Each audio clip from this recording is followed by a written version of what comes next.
नमस्कार मंडळी, स्वागत आहे आपल्या यूट्यूब चॅनलवर. घरोघरी मातीच्या चुली या मालिकेच्या पुढील भागामध्ये आता जानकी विनंती करत असते ऋषिकेशजवळ की अहो ऐका ना जरा, हे प्रॉपर्टीचं मॅटर ते थोडं पुढे ढकल्यानं मी सगळं सॉल्व करेल, या गोष्टीतनं सगळ्यांना बाहेर काढेल. तर आता ऋषिकेश म्हणतो ते होऊ शकणार नाही, ते शक्य नाही आहे. तेव्हा आता जानकी म्हणते की अहो ऐका ना माझं, पण ऋषिकेश काही ऐकायला तयार नसतो. ऋषिकेश म्हणतो मी आज सगळ्यांना बोलवलं आहे, ते आजच्या आज होणार आहे. मी आता इकडे तेव्हा आता ऋषिकेशने बोलवल्या नंतर आता सगळेजण म्हणजे सौमित्र, त्याची बहीण आणि ते दोघीजणं सगळेच येतात. तेव्हा आता सगळेजण बसलेले असताना आता ऋषिकेश ती फाईल सगळ्यांसमोर टेबलावर ठेवतो आणि म्हणतो काय आहे ते सोक्षमोक्ष लावून घ्या. तेव्हा सौमित्र म्हणतो काय चाललंय हे, कशाला उगाचच एवढ्या लवकर, आणि काही गरजच नाही आहे ना, मला मुळातच हे पटतच नाही आहे. तेव्हा आता जानकी म्हणते मला पण असंच वाटतंय भाऊजी, मी पण तुमच्याबरोबरच आहे. तेव्हा आता सुमित्रा लगेच म्हणते जानकी तुला पटत नसलं ना तरी हे होणारच.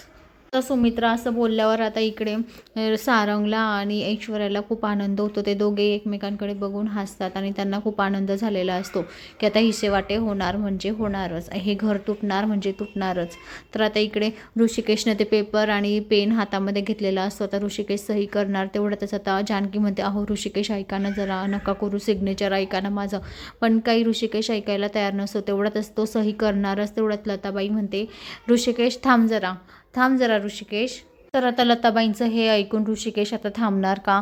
तर आता ऋषिकेशचं म्हणजे ऋषिकेशला तर लताबाईने थांबवलं, पण आता ऐश्वर्या आणि सारंग दोघे एकमेकांकडे बघतात की आता या लताला मध्ये बोलायची काय गरज होते, कशाला बोलली थांब ऋषिकेश, काय चाललंय काय आपला, तर काही तसा प्लॅन नव्हता, मग ही लता का बोलली थांब म्हणून.